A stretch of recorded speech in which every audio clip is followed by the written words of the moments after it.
Then select all chats that you want to delete, like that.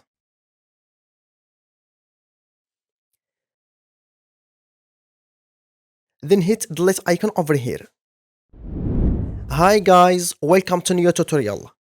My name is Ahmed, and in today's tutorial, I'm going to show you how to delete all messenger messages at once in just few simple steps.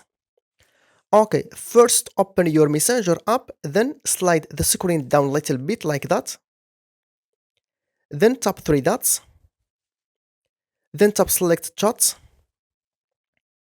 Then select all chats that you want to delete, like that.